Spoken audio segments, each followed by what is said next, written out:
We're going to talk a little bit about gold.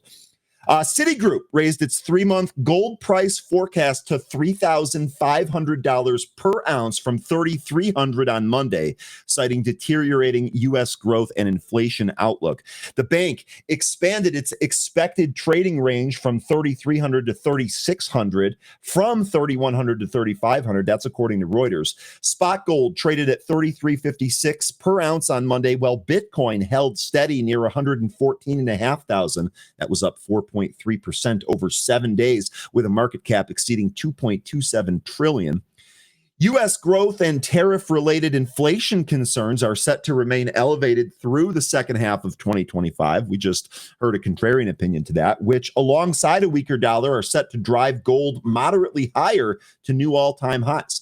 President Trump imposed steep tariffs last week, ranging from 10 to 41% of imports from dozens of countries, which was effective April 1st. Key levies included the 25% on Indian goods, 35% on Canadian exports, and 50% on Brazilian imports. Trade Representative Jamieson Greer indicated these tariffs would likely remain in place rather than be negotiated down. We'll see how that all shakes up. I'm sure we'll be talking about tacos and all of this other stuff going on. July non-farm payrolls rose just 73,000, well below its $110,000 expected number. More concerning, the May and June employment figures were revised down by a combined 258,000 jobs. Just ridiculous, was the quote that we just heard. The largest downward revision since 1950, or in 58 years, 1960 something. I know this article got it wrong here.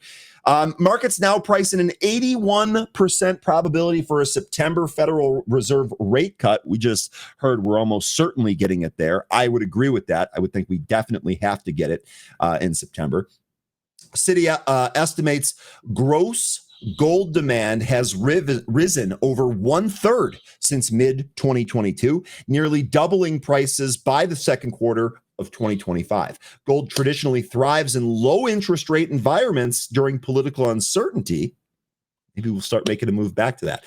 And the Spider Gold Trust, ticker GLD, which we often looked at here, surged 2.24% last week. Elon Musk agrees with Cathie Wood. Tesla is the largest AI project on Earth amid the robo-taxi vision and Samsung's chip deal buzz. So I know we talk about a lot about AI, the tailwinds that it's going to provide, the different opportunities there. Let me know, I guess, just straight off the bat, do you think that Tesla is the largest AI project on Earth? I know there's been kind of a lot of hints dropped about this, some back and forth. Tesla is the world's most ambitious AI endeavor. This is according to ARK Invest CEO Cathie Wood, who predicts its autonomous vehicle efforts could generate trillions in revenue. In a June interview on the Diary of a CEO podcast, Wood described Tesla as, quote, the largest AI project on Earth, end quote, a statement that Elon Musk later reposted on X with a one-word affirmation of truth. Wood added, ARK's research shows the ecosystem surrounding autonomous taxi networks could generate between 8 and 10 trillion in global revenue within the next 5 to 10 years. I tell you what, that figure right there, that is incredible. I don't know if we're going to hit that, but that, to me, this is a massive shift. There's going to be a ton of opportunity if that's correct. To put that in context, quote, to put that in context, the entire GDP of the world today is 113 trillion. So 10 trillion is going to move the needle, about 10% of the entire GDP of the world. I mean, just incredible numbers here. Well, again, we'll see if it all pans out. Musk, who has long championed full self-driving and robo-taxi services, has said he expects autonomous vehicles to have a noticeable effect on GDP growth within the next 2 years. While Texas, good Lord, Ryan. While Tesla's second quarter revenue dropped 12% year over year to $22.5 billion, missing estimates, analysts remain focused on the company's long-term AI bets. In July, Tesla announced a $16.5 billion multi-year partnership with Samsung to manufacture its AI6 chip domestically. That was the onshoring we talked about earlier. The advanced chip is expected to power Tesla's next-generation autonomous systems, including its upcoming robotaxi fleet and Optimus humanoid robot. Samsung already manufactures Tesla's current AI4 chip, while Taiwan Semiconductor is handling the AI5. Analysts said new partnership will give Tesla valuable foundry experience that competitors haven't allowed. Wedbush analyst Dan Ives, in June estimated that Tesla's AI and autonomous driving division alone could be worth $1 trillion, reinforcing investor optimism even as the company navigates revenue headwinds and political scrutiny. So we'll see how this shakes out to Tesla. You guys let me know, do you think it's going to be this big? And if it is this big, obviously Tesla's a fairly obvious player here. I suppose if you wanted to play Waymo through this, Google would be the parent of that. Let me know if you folks have any other thoughts on how this entire segment can be played. First of all, do you agree that Tesla is going to be the king here? And if not, or even if so, I guess, let us know what other plays you think is possible on this. Okay. Another piece of news here. I'm not sure that I've really tied this to a trade yet, but I suppose this is something to watch. Maybe this is in vein with us getting our first Christmas season mention on CNBC. I can't even believe it still, but this is where we're at. Luxury labels lose their luster amid changing vibes. Gucci sales plunged 25% and LVMH disappoints. Last week, Kering disclosed less than expected Q2 2025 performance with a 15% year-over-year drop in sales to 4.27 billion. This falls short of the 3.96 billion euro predicted by LSEG analysts. Gucci, a significant contributor to Kering's overall revenue, reported a 25% decrease in sales for the quarter, amounting to 1.46 billion euro. As per the report, CNBC François-Henri Pinault, the CEO of the luxury group, acknowledged the disappointing results, but expressed optimism about the company's ongoing efforts to enhance its performance. Despite the challenging economic and geopolitical landscape, Kering remains committed to executing its strategy for profitable long-term growth. Sales were weaker across all markets, with Japan and Asia Pacific region leading the decline. Bernard Arnault, owner of Louis Vuitton and over 70 other luxury brands, remains optimistic despite a 20% drop in LVMH MC stock this year.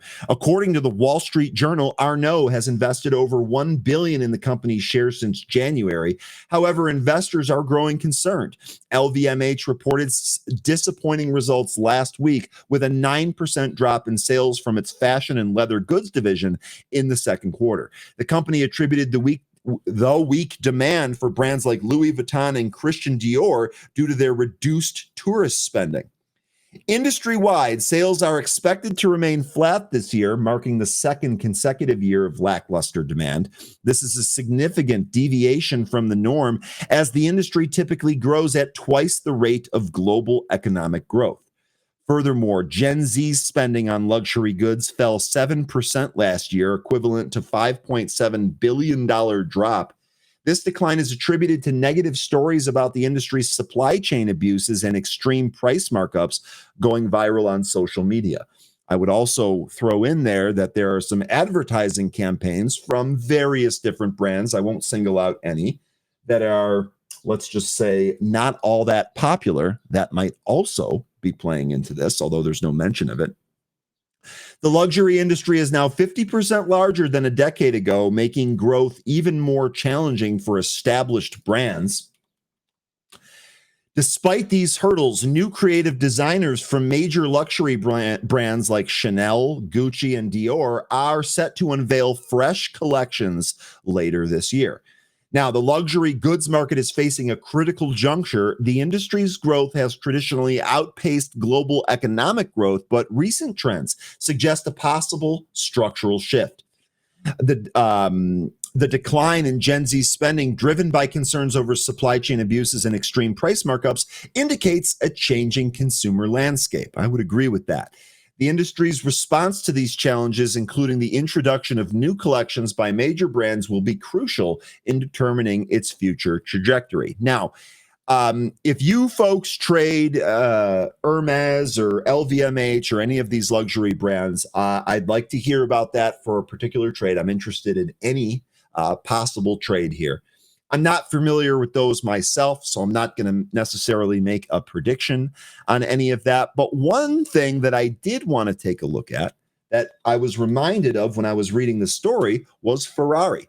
Okay, if we look at ticker race here, you notice that we have a humongous pullback here. And that's because on Thursday in the morning, we released earnings here for Ferrari, and the stock got absolutely shellacked. So again, our earnings came out here. It was a beat. 270 beat the 239 estimate. The sales of 2.03 billion beat the 1.82 billion. So folks are still loading up on their new Ferraris. But here's what the chart looks like. And as you can probably guess simply by glancing at the Ferrari chart, ticker RACE, RECE, you'll notice that, hey, we seem to be coming into a supply area, don't we? Sure seems like this, what do we got here? 425 area. I would even extend that a little bit. I would almost say this 415 to 425 area marks a pretty good support here for Ferrari. We did kind of bounce off of the top end of that range, or at least we're looking like let me see where we're at. 236 here today. So it does look like we bounced off the top end of this range on Friday. Our sell-off kind of stopped on Thursday right around here. Friday, we had kind of a sideways day. So going back to the daily chart here, what do we think on Ferrari? Do we think we have a potential move back to test this 500-day? Last time we were down there was around the Liberation Day unwind. Do we retest this level? Do we hold 415 to 425? And then ultimately, does that set up a potential move higher to recapture the 200 and some of the other moving averages on its way to closing this gap up to near $500 so per share? So I'm just curious as to where some of the trades are. I'm open to any ideas on this. I have no positions myself, so I'm going to be going into this with a fresh eye here. I will say that Ferrari, just like the cars, the trade is just as fast, if not faster. Ferrari's option chain here, it has some, but it's not really the most voluminous option chain, and the stock price is fairly expensive on its own. So this is one of those where I feel like we need to really make sure we're doing the right thing before we go ahead and take this on. Let me know if you have anything. Let me know if you have anything here on Ferrari.